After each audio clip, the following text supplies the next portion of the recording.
Marcos, el capítulo número 4.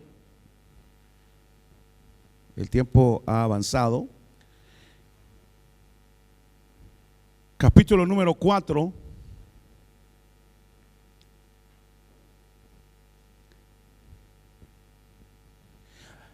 Dice así, hermanos, el versículo número 13.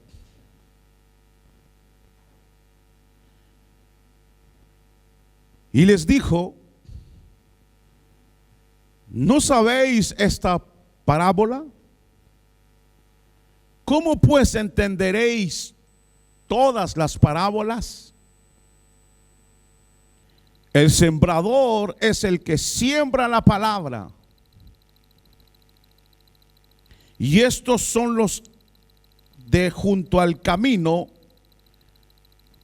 en quienes se siembra la palabra, pero después que la oyen, enseguida viene Satanás y quita la palabra que se sembró en sus corazones.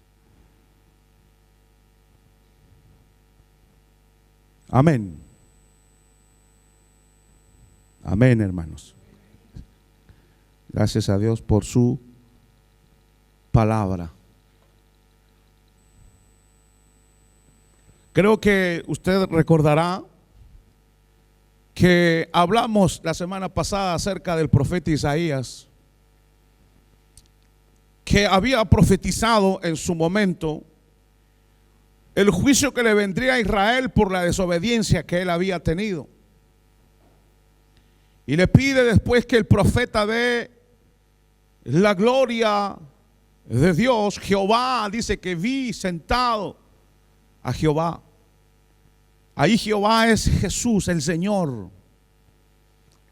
Y digo esto porque Juan 12 dice exactamente que cuando vio la gloria, dice Isaías, dice, vio la gloria de Cristo. Y entonces ahí está escrito de que el pueblo de Israel era un pueblo muy duro, que no quería oír la voz de Dios. Y ahí en Isaías 6 dice: ¿a quién enviaré? ¿Quién irá por nosotros? ¿A hacer qué cosa? En este caso Isaías a traer lamentablemente una predicación de juicio. Entonces Isaías, después de haber sido habilitado por la gracia de Dios, dice: pues heme aquí, envíame a mí. Y entonces Dios le dice, se le da la comisión, el verso 9, y le dice: ve y di a este pueblo, escuchad bien, pero no entendáis, mirad bien, pero no comprendáis. Haz sensible el corazón de este pueblo, endurece sus oídos y nubla sus ojos, no sea que vean con sus ojos y oigan con sus oídos y entienda con su corazón y se arrepienta y sea curado. Entonces dije yo: ¿hasta cuándo, Señor? Y él respondió: hasta que las ciudades estén destruidas, sin habitantes, las casas sin jinete, sin gente, y la tierra completamente desolada. Sucedió en el año 70 después de Cristo, cuando los ejércitos romanos destruyeron la ciudad de Jerusalén y destruyeron el templo. Y luego dice, verso 12: hasta que el Señor haya alejado a los hombres y sean muchos los lugares abandonados en medio de la tierra. Quedaron los más pobres en Palestina, pero fueron dispersados al mundo entero, la diáspora, por causa de su maldad, por rehusar de recibir al Hijo de Dios. Y eso es lo que habíamos dicho, por el cual el Hijo de Dios quería hablar ahora en parábolas, para que el pueblo de Israel, que había llegado su hora de juicio, no entienda, porque no quería abiertamente, cuando le daba la verdad, no querían aceptarlas. Y llegó un momento en que dijeron: bueno, Jesús, tú hablas por Belzebú de echar fuera los demonios. Entonces el Señor dijo: aquí llegamos, hasta aquí llegamos. Ahora les hablaré por parábolas para que oigan, pero no entiendan, no perciban. Y el juicio de Dios empieza a actuar en Israel como nación. Ahora, eso es lo que vimos la semana pasada, pero ahora aquí en Isaías, leamos la parte positiva que está ahí mismo en el versículo 13, que iba a haber un remanente. En el capítulo 6 de Isaías, el verso 13, había un resto. Remanentes es un resto de personas que iban a oír y que iban a entender el mensaje de las parábolas. Ahora escuche bien esto.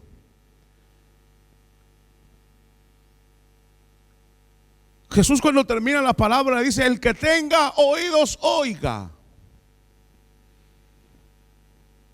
Porque en medio de ese grupo de personas, habían personas que tenían oídos pero no entendían, y había otro grupo que sí entendía. Ese grupo que entendía está aquí en el versículo 13 de Isaías, donde dice: y si de 100 personas quedan solo 10, hasta esas 10 serán destruidas. Quedarán como el tronco de un árbol que recién ha sido cortado. Pero unos pocos israelitas quedarán con vida, y de ellos saldrá un pueblo obediente y fiel. Ahí se está profetizando que no todo Israel iba a rechazar al Hijo de Dios, que iba a quedar un resto. Después, que cuando uno corta un árbol siempre queda la raíz y un pedazo. Esos, dice, saldrá el pueblo obediente. De esos saldrá el pueblo obediente. Entonces, a esas personas, me están escuchando, hermano, ¿no? A esas personas es a la que el Señor se va a interesar y les va a explicar las parábolas. A esas personas,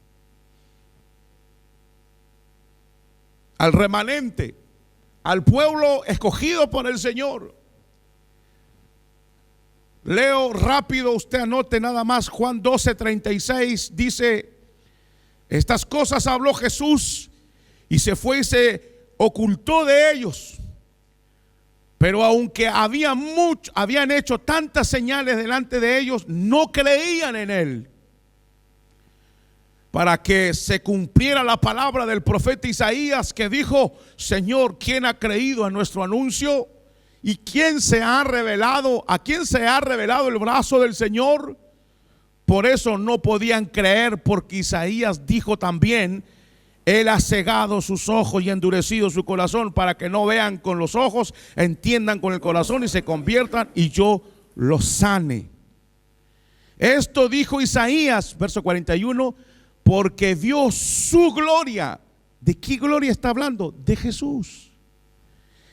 Dice, esto dijo Isaías porque vio su gloria, la gloria de Cristo, en capítulo 6 que acabamos de leer. Y habló de él. Sin embargo, muchos aún de los gobernantes creyeron en él. Pero por causa de los fariseos no le confesaban para no ser expulsados de la sinagoga, porque amaban más el reconocimiento de los hombres que el reconocimiento de Dios. Pero dice que habían personas que estaban creyendo, y entre ellos gobernantes. Ese es el remanente que estaba empezando a aparecer, en la cual Cristo les va a enseñar la verdad. Pero a los demás no les explicará, porque el juicio había llegado para ellos. Y en Hechos 28 dice Pablo, ya terminando el libro, dice: y al no estar de acuerdo entre sí, porque les predicaba a los judíos, comenzaron a marcharse después de que Pablo dijo una última palabra. Fíjense lo que dice Pablo a esos judíos que no querían creer. Bien habló el Espíritu Santo a vuestros padres por medio de Isaías el profeta, diciendo: ve a este pueblo y di, al oír oiréis y no entenderéis, y viendo veréis y no percibiréis, Porque el corazón de este pueblo se ha vuelto insensible y con dificultad oyen con sus oídos y sus ojos se han cerrado. No sea que vean con los ojos, o sea, no quiero que vean con los ojos y oigan con los oídos y entiendan con el corazón y se convierta y yo los sane.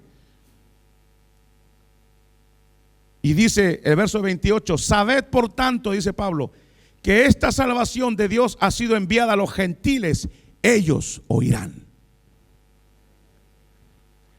Ese es el remanente el cual el Señor les viene a explicar la verdad, porque ellos sí la van a aceptar. Es el remanente de que dice Isaías capítulo 6. Entonces tenemos dos cosas aquí.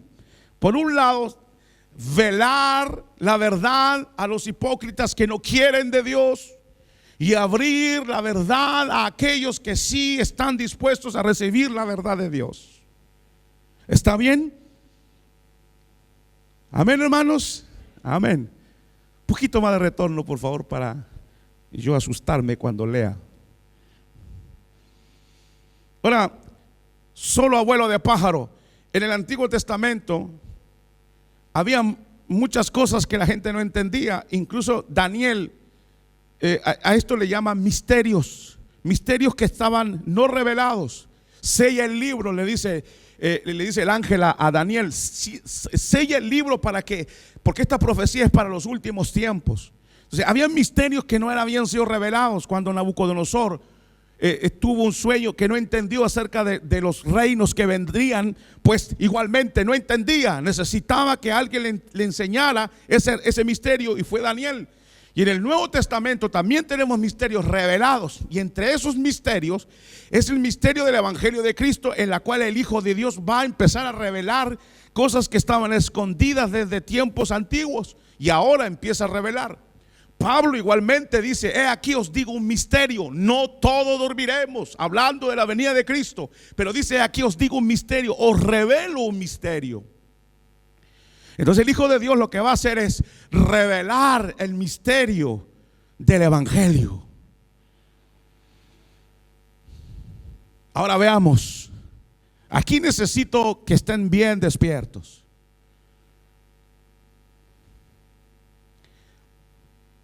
Vea conmigo el versículo 13 del capítulo 4 del Evangelio de Marcos. Dice así, y le dijo, ¿no entendéis esta parábola? ¿Cómo pues comprenderéis todas las parábolas? Lo voy a parafrasear. Ustedes no entienden esta parábola. No, Señor, no la entendemos. ¿Y cómo van a entender las demás? Vea bien, lo volvemos a leer. Y le dijo, ¿no entendéis esta parábola? En otras palabras, es una pregunta retórica, es decir, en la pregunta viene la respuesta. No la entendemos. No la entendemos. Y ya lo dijimos que esta parábola era clave para entender las demás. Y aquí quiero decirles algo, hermanos. Escuchen bien. Ellos no entendían la parábola, pero era para ellos la parábola. El mensaje escondido, oculto en la parábola, era un mensaje para ellos, pero el problema es que no la entendían tampoco. Es decir, los enemigos de Cristo no la entendían, ni ellos que eran el remanente que Dios había elegido tampoco la entendían. Entonces Jesús le pregunta, ¿la entienden? Y ellos dicen, no. Y yo le pregunto a usted, ¿usted la entiende?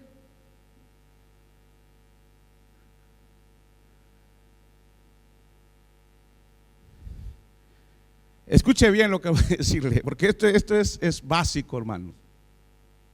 Entender la palabra, o voy a decirlo de esta manera, el fruto del Espíritu, cuando Dios, lo voy a decir mejor de esta manera, cuando empieza Dios a trabajar en el corazón de una persona para salvarla,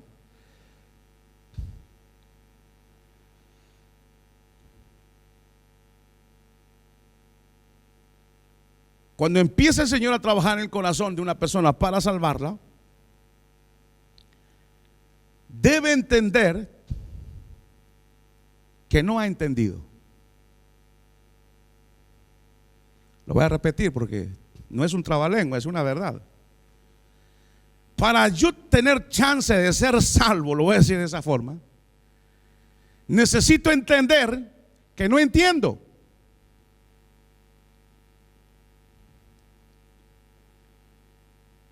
Vea esto. Los fariseos decían, nosotros entendemos. Y yo les pregunto, ¿entendían? ¿Les explicó el Señor? No, no. Ahora, viene a los que sí van a ser salvos y le pregunta, ¿y ustedes entienden? Y ellos dicen, no. Cuando ellos dicen no, es el Espíritu de Dios trabajando en el corazón para que se les explique, porque lo primero que uno tiene que entender antes de ser salvo es que uno no entiende. Bienaventurados los pobres de espíritu, es decir, los que están totalmente vaciados de alguna capacidad para entender la gracia divina. Entonces, el primer paso es, ¿entienden? No, muy bien, perfecto, está bien, está positivo. ¿No entiendes? Yo te voy a explicar, dice el Señor. Pero si tú dices que entiendes, eso explica que no entiendes y no te voy a explicar tampoco. Por eso vuelvo a preguntarle, ¿usted entiende? Porque si entiende me voy, chao, no, hasta el próximo domingo. Ese es el primer paso. Las parábolas ayudarán a los oyentes, al remanente, a entender que no han entendido. Lo voy a repetir. La parábola va a ayudar al oyente a entender que no ha entendido. Si Jesús hubiera predicado ahí de manera abierta todo, la gente hubiera, igual que nosotros, entendido, sí, entendí, y no entendió. La gente no entiende los misterios del reino. Pero el orgullo humano es tan grande que uno dice, no, sí, entendí, Jesús es el Hijo de Dios. Sí, yo entendí. Entonces Jesús dice, mejor voy a hacerlo esto, voy a hacer una especie para provocar el razonamiento de ellos. Y les voy a hablar de una manera oculta para producir en ellos la curiosidad de saber, para que yo les explique verdaderamente, porque si no es así, no van a entender. Entonces, repito, la parábola ayuda a los oyentes a entender que no han entendido. A ver, señores, explícame esto de nuevo porque no entendemos. Qué bueno. Eso muestra que tú eres llamado. En primer lugar, les quiere hacer entender, ¿qué cosa? Que no han entendido. Eso es lo primero. Ve y di a este pueblo, escuchad bien, pero no entendáis. Eso dice el profeta Isaías. Mirad bien, pero no comprendáis. Entonces, ¿qué tiene que decir el pueblo? Oiga bien, lo voy a volver a repetir. Ve y di a este pueblo, escuchad bien, pero no entendáis. ¿Estaba profetizado que no entendieran, sí o no? ¿Sí o no? ¿Qué dicen ustedes? Sí. Entonces, ¿qué tenían que responder ellos? No entendemos. ¿Por qué? Porque el profeta dice, vas a hablar y no te van a entender. Y el que diga que entiende, ese no entendió. Pero vengo a provocar la curiosidad y abrir el corazón a la persona para que diga, Señor, eso del sembrador no entendí, explícamelo. Qué bueno, porque está profetizado que no vas a entender a menos que Él abra el misterio y nos explique. Pero ellos no les será. Por cuanto dicen entienden, no entienden. Es la ilusión de que el hombre natural piensa que conoce a Dios. El mismo Señor y toda su vida es una parábola, hermanos. La vida de Cristo es una parábola. Es cómo descifrar la vida de Cristo. El mismo Señor ahí en Mateo 11, Él dice todas las cosas, dice, ¿quién dice la gente que soy yo?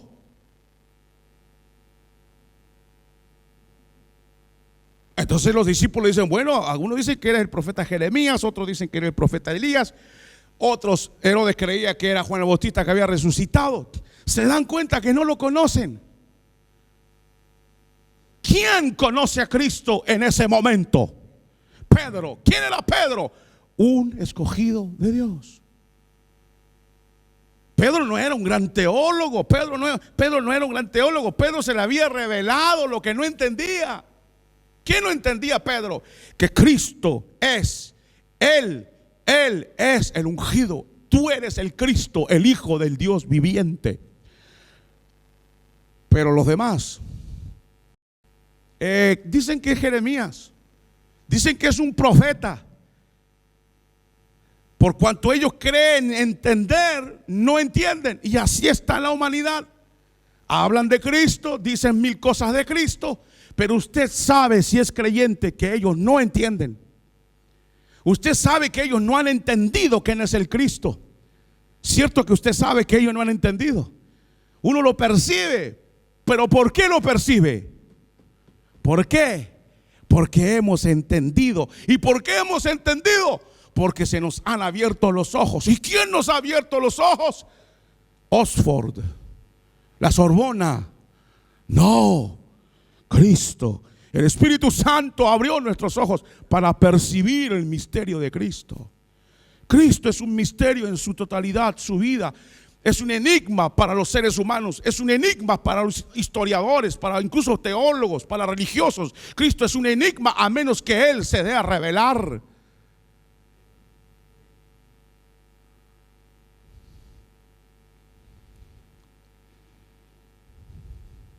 Todas las cosas me fueron entregadas a mí por mi Padre, y nadie conoce al Hijo sino el Padre, ni nadie conoce al Padre sino el Hijo, aquel a quien el Hijo le quiera revelar.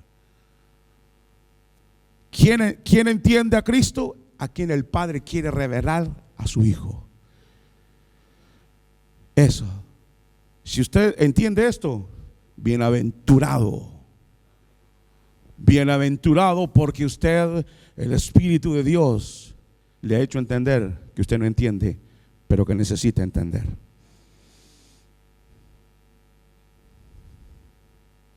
En suma, hacerles entender a través de la parábola que no han entendido. Entonces empezaron a tomar conciencia de que están fuera del reino. Escuche esto. Recién ahí, cuando el Hijo de Dios empieza a explicar la parábola, empiezan a realizar que ellos están fuera del reino de Dios. Porque los judíos creían que todos ellos eran salvos. Pero cuando el Hijo de Dios empieza a explicar la verdad por medio de parábolas, empiezan ellos a tomar conciencia de que ellos no son salvos. Es su única chance de salvación el que entiendan la parábola. Cuando Nicodemo estaba fuera del reino, él pensaba que estaba dentro. A Jesús no lo conocía. Le dice: sabemos que vienes de Dios y que eres un maestro. Jesús no era un maestro, Jesús es el Hijo de Dios. Jesús es más que un maestro.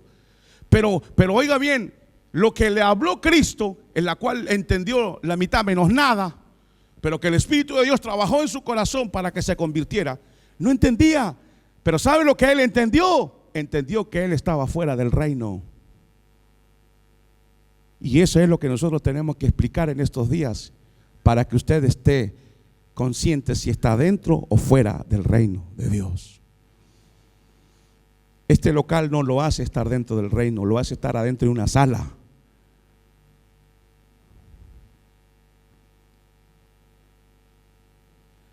Veamos entonces, versículo 14. El sembrador siembra la palabra. Bueno, este sembrador es un poco raro porque tira la semilla por cualquier lado. Hay piedras, hay malas hierbas y por todos lados tira la semilla. Qué raro, qué extraño. ¿Por qué será así? Jesús está tomando una costumbre que se hacía en ese tiempo. En ese tiempo se esparcía la semilla sin trabajar la tierra. ¿Por qué? Porque los arados eran tan frágiles que cualquier piedrecita rompía el arado. Entonces, a donde había un poco de buena tierra, ellos le echaban encima ahí.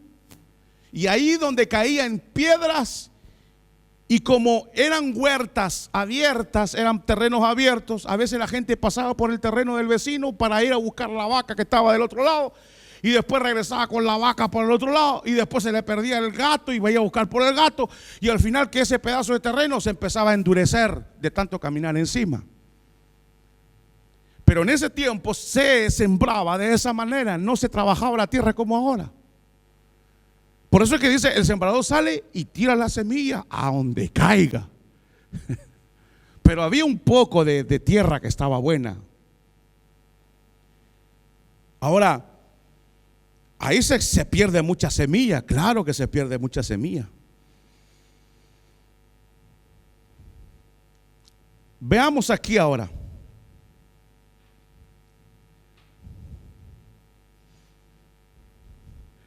Y esto es interesante.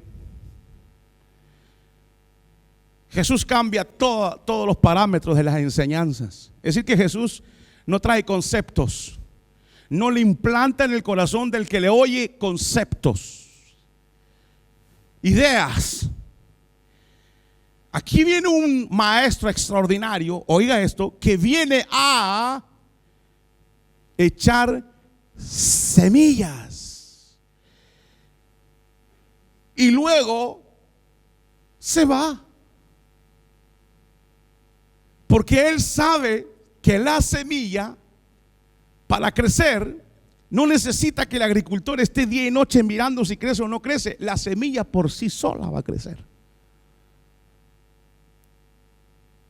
Cuando nosotros le predicamos el evangelio, a la gente le predicamos el evangelio, le esparcimos, y se van y uno no sabe más nada. Dice, bueno, no escuchó el evangelio, no supo nada. Yo conozco un evangelista que fue a estudiar a la universidad y él no creía en Dios y estudió en la universidad, y era una universidad evangélica y él no lo sabía. Así que un día lo obligaron a pasar un curso de religión.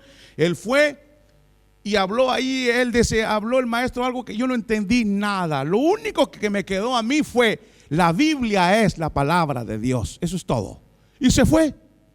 Años más tarde empezó a enfermarse de tal manera que ya no tenía salida. Pidió a Dios, clamó a Dios y se acordó de que la Biblia era la palabra de Dios. Oró a Dios, oiga esto, y Dios lo sanó. Pero después de años la semilla salió. Por cierto, era Gigi Ávila. Años más tarde.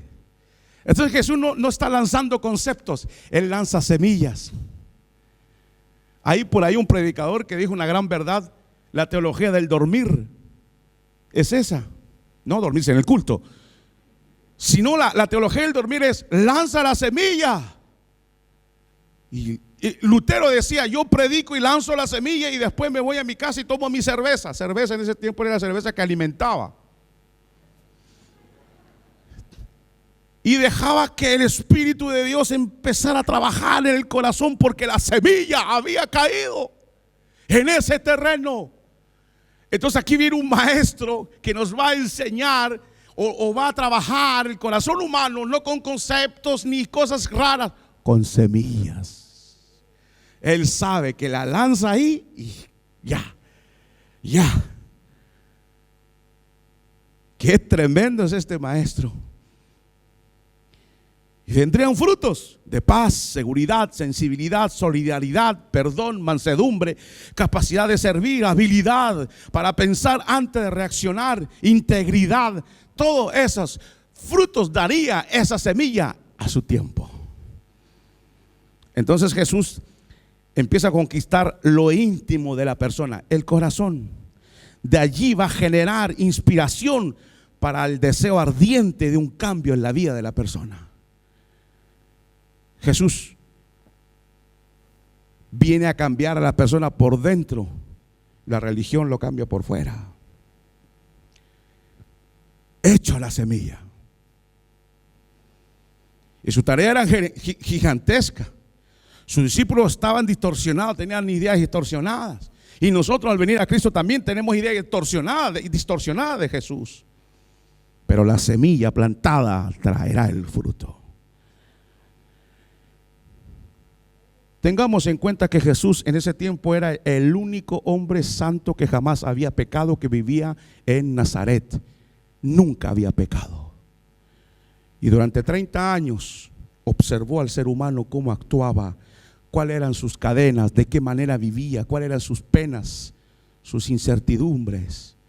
Como santo que era, él lo veía y sabía que no era una vara mágica que iba a cambiar el corazón de la persona. Él lo que venía es a lanzar semilla a ese corazón. Él sabe que el hombre no cambia por arte de magia. Él no quería dar enseñanzas, y ya le digo, no quería dar enseñanzas de comportamiento y de reglas, porque eso en el Antiguo Testamento se había hecho y el hombre no había entendido, no tuvo la capacidad. Pablo dice a los romanos que la ley hizo que el hombre pecara más, porque se da cuenta que él tiene una ley de pecado que no puede obedecer la ley de Dios. Entonces hace reabundar más el pecado en él. En lugar de ayudarle, las reglas y los mandamientos lo que hace es condenarlo más, y se evidencia más el pecado en él. Él sabía que así estaba el estado del hombre. Por eso es que él dice: yo no voy a ponerle ni reglamentos ni nada, yo voy a sembrar semillas. Gloria a Dios. Las semillas germinarán, van a desarrollarse. Esta manera de Cristo, hermanos, es extraordinaria, realmente. ¿Queremos un cambio? Entonces debemos sembrar para que el cambio ocurra en el alma y produzca un cambio en la vida del ser humano. Aquí hay una ministra francesa de salud de los años 90 que se convirtió a Cristo. Alguien le lanzó la semilla y pasaron años hasta que un día dio su vida a Cristo. Ministra socialista. Por eso, hermanos, ¿saben por qué no hay mayores conversiones? Porque nosotros no sembramos. ¿Tiene cara de ateo? No. ¿Tiene cara de católico? No. ¿Tiene cara de ir a otra iglesia evangélica? Te invito a mi iglesia. Hoy día nosotros andamos pescando almas o de peceras, pescados en pecera, en lugar de ir a buscar peces al mar. Por eso que hay pocas conversiones, porque nosotros no sembramos. Usted no se preocupe en qué corazón cae la semilla. La semilla, cuando cae, Dios hará que ella germine. El problema nuestro o el deber nuestro es lanzar la semilla. ¿A cuántas personas esta semana usted le lanzó una semilla del evangelio?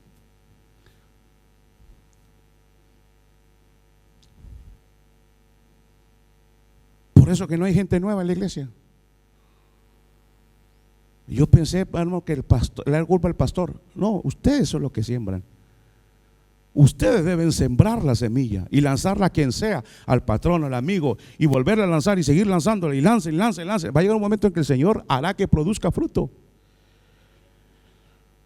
Vea, verso 15: y estos que están junto al camino donde se siembra la palabra son aquellos que cuando la oyen, al instante viene Satanás y se lleva la palabra que se ha sembrado en ellos. Estos son los que están dispuestos a aprender.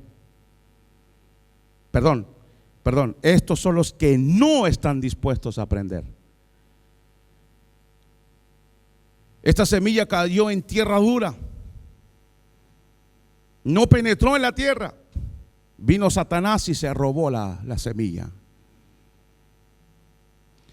Es imposible abrir el pensamiento para visualizar tantas posibilidades que tiene Dios de hacer crecer la semilla cuando se mete en la tierra. Pero cuando no se mete en la tierra, Satanás se roba.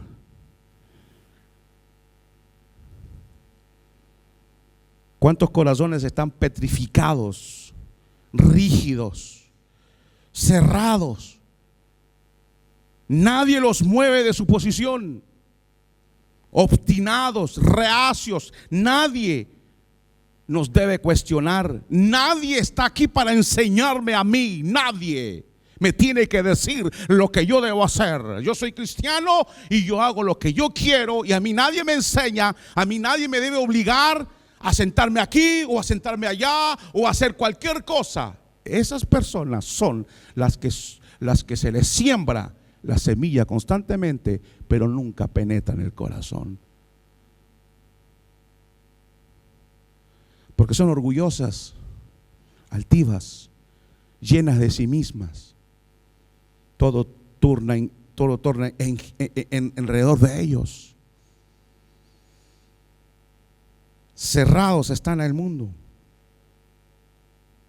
Cerrados están a los demás sin darse cuenta que el mundo de ellos está hecho de hojarasca, de paja, de heno, que a la larga se quema con el fuego de la prueba. Todos los domingos y en la célula que usted vaya se le va a sembrar la semilla. Y usted pregunta, ¿y por qué la persona no cambia?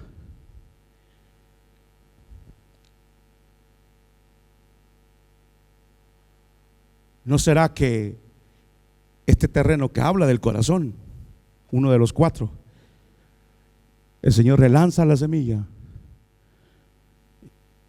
Y usted, al tener el corazón cerrado y duro como esa tierra dura, se queda encimita. A los 2 o 3 días, a la semana o al mes, viene el enemigo y se come la semilla. Y usted queda en cero. ¿Por qué? Porque tiene un corazón duro.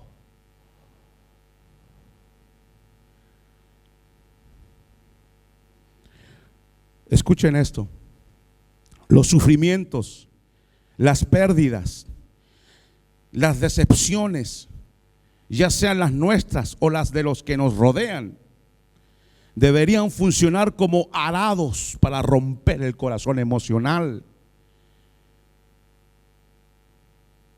Y entre la semilla y dé fruto. Pero somos tan rudos que no permitimos que ellas penetren en el comportamiento íntimo de nuestro ser. Se lanza la semilla y el Señor a veces permite dificultades en la vida, sufrimientos, decepciones, para que el corazón de piedra se abra y pueda su palabra germinar. Y en lugar de nosotros usar esas situaciones para que entre la palabra de Dios y trabaje en mí y dé fruto para su gloria, no la usamos. Deberían ser como el arado que rompe el corazón para que la semilla de la gracia entre. Pero somos rudos, corazones de piedra. Seguimos siendo los mismos, no aprendemos de nuestros errores. Al actuar así hacemos infelices a las personas que nos aman, que nos rodean, y nosotros no somos felices. Porque nuestro corazón no deja entrar la semilla del perdón, de la aceptación, de la misericordia. Y luego viene Satanás y se lo come, y usted sigue siendo la persona dura, reacia, con un corazón erguido. Un corazón tocado por la gracia de Dios siempre está abierto para aprender nuevas lecciones. Alguien dijo: la humildad es la fuerza de los sabios. La arrogancia es la fuerza de los débiles.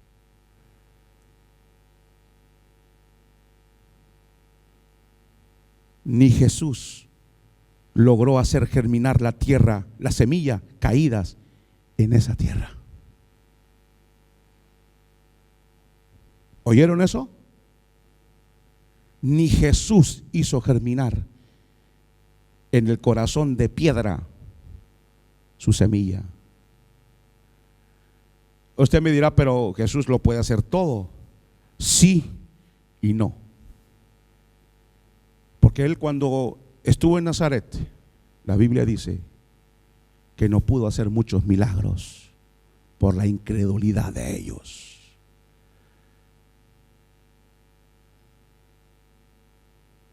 Si nosotros tenemos el corazón de esa tierra que está aquí, nosotros no vamos a crecer nunca en la gracia de Dios. Nunca. Se le ha dicho: vaya y arregle, hable, diga, confiese, o cuántas cosas, Y usted rudo y rudo y rudo y rudo y rudo y rudo y rudo. Y ahí cae la semilla y viene Satanás. Mire, estamos engordando al diablo de tanta semilla que le damos, porque no penetra en el corazón.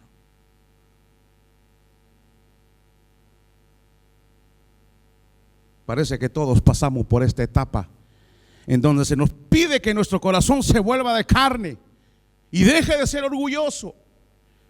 Todos pasamos por esta etapa donde somos impulsivos, ansiosos, agresivos, cerrados, rudos, incomprensivos y misericordiosos, falto de toda misericordia, compasión. Todos pasamos por ahí, pero debemos pasar, no quedarnos.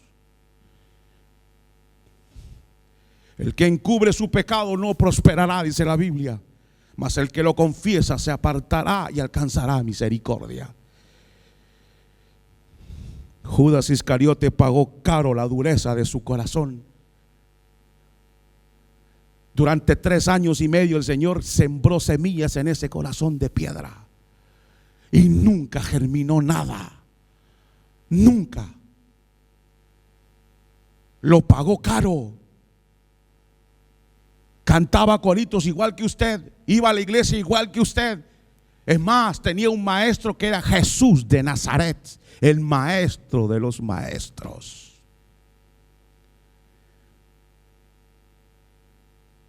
Pero Judas está en el infierno, dice la Biblia. Usted sabe que si es un estudio se ha descubierto que Judas era el apóstol de los 12, el más inteligente, el más observador. Ve a Judas hablar mucho en los evangelios, casi nada, observaba.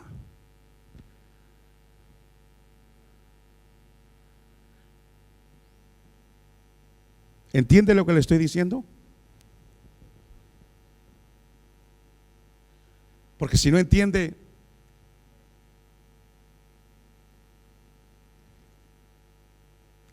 esto yo le digo a una persona que no conoce a Cristo, dice, ¿qué está diciendo este señor? No entendí. Lindo el culto, a Dios, pero esto es para nosotros, es una aplicación para nosotros, porque era una aplicación para Israel.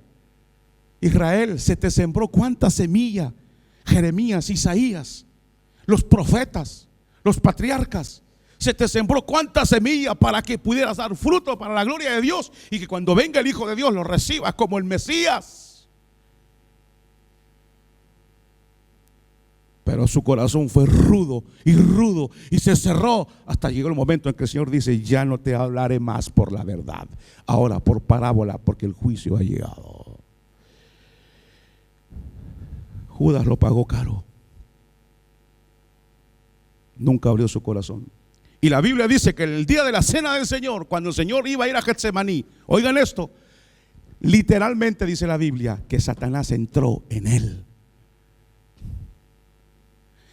El Señor quiere abrirle el corazón para que entre su semilla. Nosotros nos decimos, no. Un día va a venir el diablo y se va a meter en nosotros. Ese sí se va a meter. Porque así se metió en Judas.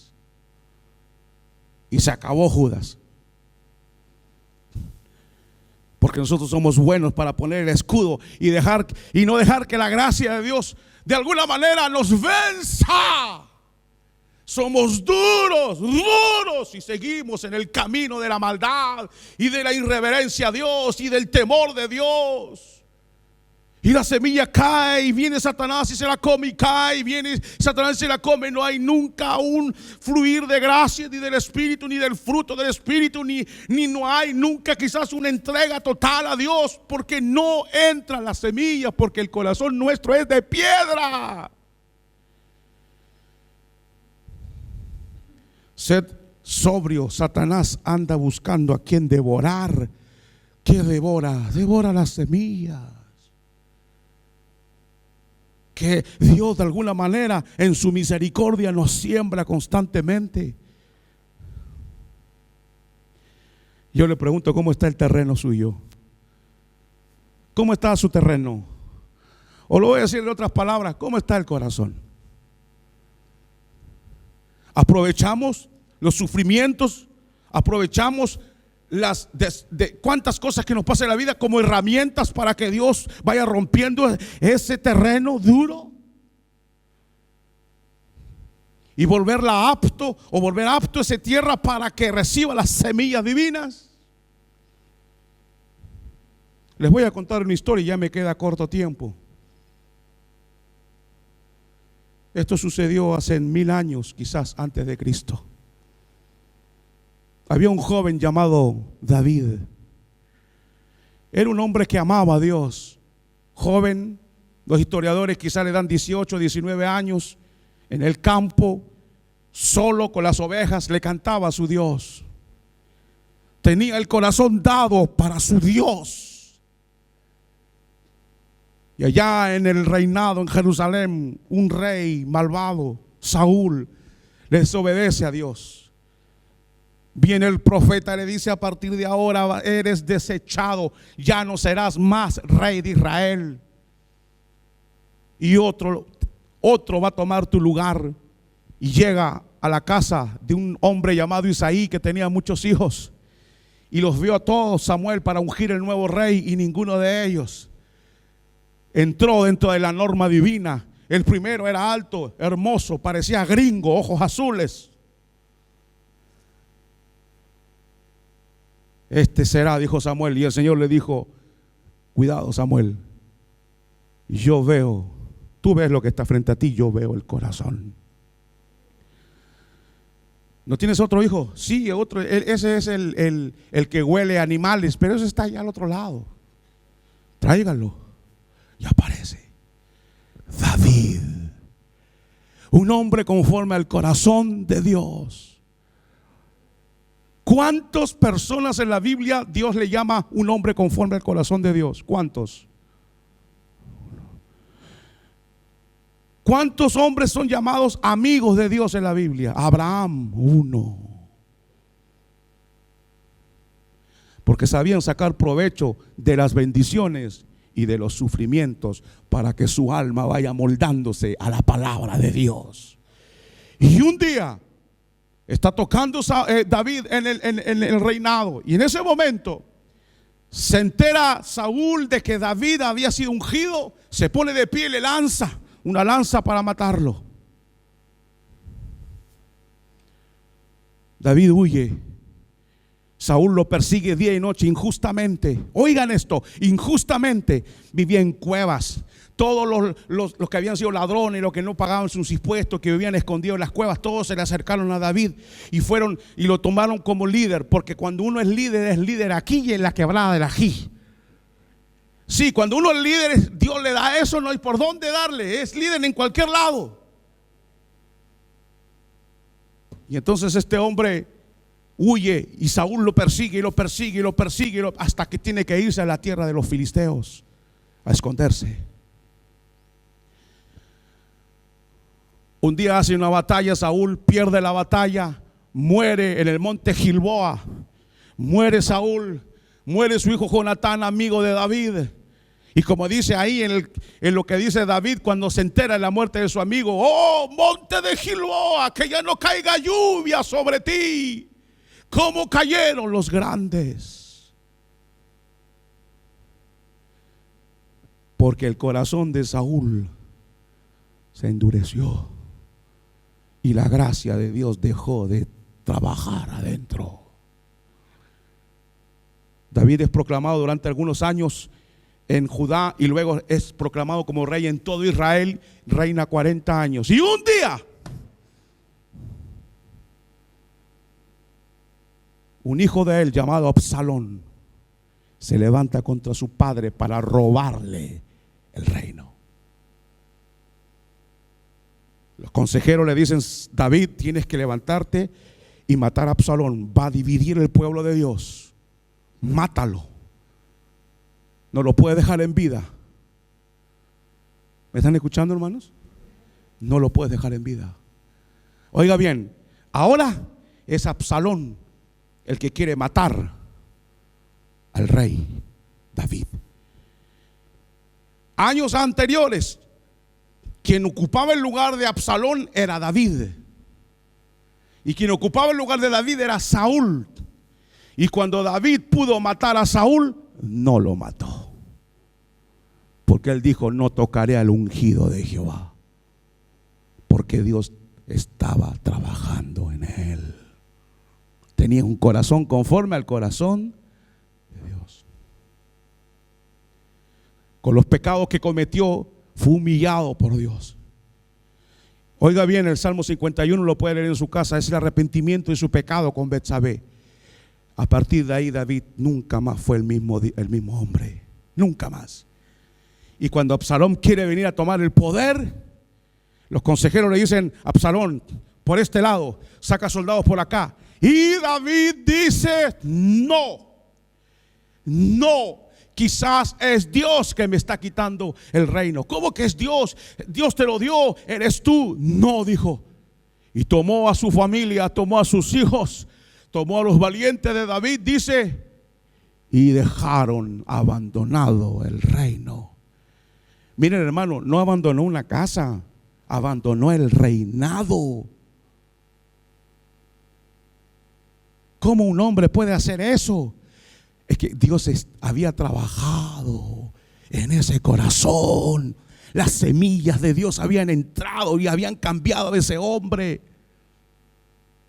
Y David dijo: yo no voy a ser como Saúl, no le voy a lanzar lanzas como me lanzó a mí Saúl. Se baja del reino y sale. Y la Biblia dice que atraviesa el torrente de Cedrón y sube por el monte de los olivos. Y dice que sube llorando.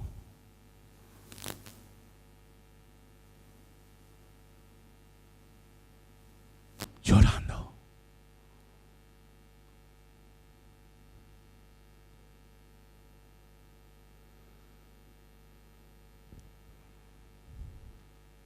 Y en el camino se aparece un tipo llamado como Simi o Simei. Y lo reconoce a David, le dice: hey, tú eres el que mataste a la familia de Saúl. Dice: maldito asesino. Y dice que tiraba polvo arriba, y se tiraba polvo y agarró piedras y le empezó a tirar al rey, mientras el rey venía dejando su trono, dejando todo atrás, y le tiraba piedras y piedras y piedras.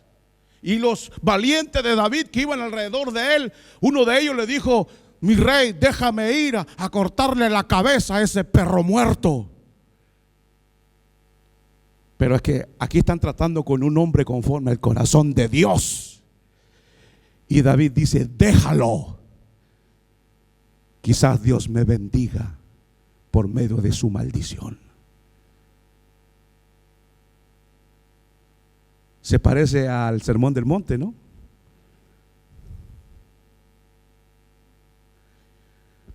Y siguió. ¿Usted cree que el enemigo, los que nos odian, cuando ven una actitud cristiana, creen que ellos van a parar? No, si siguen. Y dice la Biblia que siguió. Vio que no lo mataron, siguió malvado y malvado. Y David siguió. ¿Por qué David actuó así? Porque las semillas de Dios habían hecho o habían dado fruto en su vida. A nosotros nos quitan la silla donde nos sentamos el domingo. Llegamos el domingo: hermano, esa es mi silla. Mi silla. Nosotros no aguantamos nada.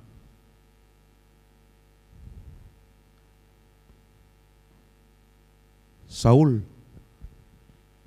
su corazón de piedra. Judas, su corazón de piedra. David, un corazón conforme al de Dios. ¿Cómo está su corazón? ¿Qué va a pasar al salir de aquí? La semilla fue lanzada. ¿No vieron? No se dieron cuenta, ¿no? Es que y yo o usted también, yo soy el sembrador ahorita. Y lanzamos la semilla. ¿Qué va a hacer usted ahora?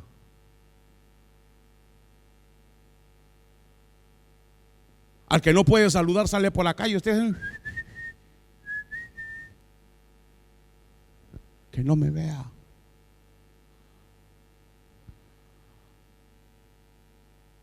¿Cómo va a ser ahora? ¿Qué va a hacer? ¿Seguirá siendo de piedra?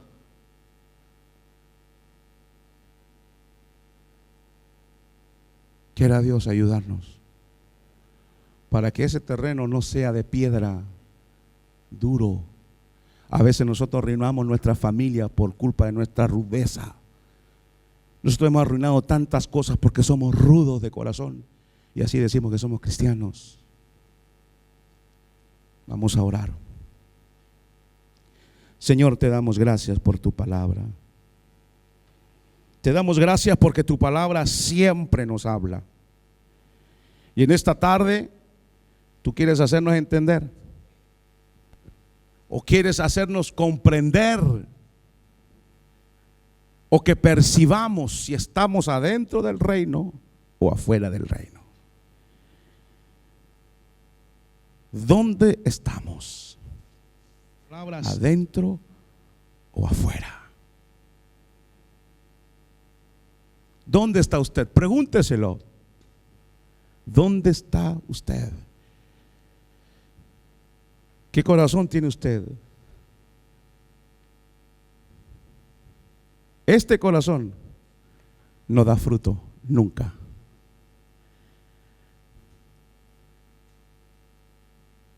Miren, solo Dios puede cambiar los corazones. La regeneración es un acto divino, celestial. Es Dios.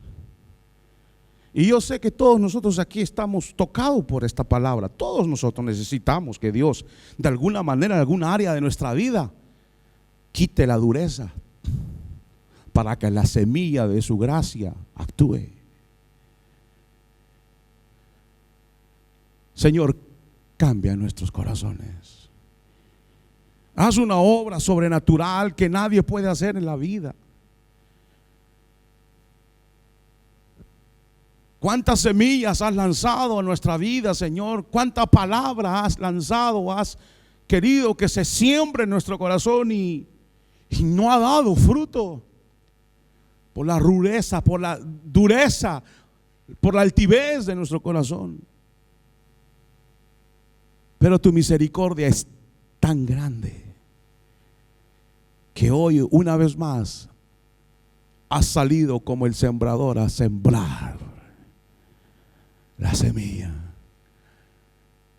y esperas que esta vez caiga en un terreno abonado y que dé fruto al 30 y al 60 y al 100 por uno. Encuentra en nosotros un corazón, Señor, donde tu semilla dé mucho fruto. Mucho fruto. Por Cristo te lo pedimos. Amén. Amén, hermanos.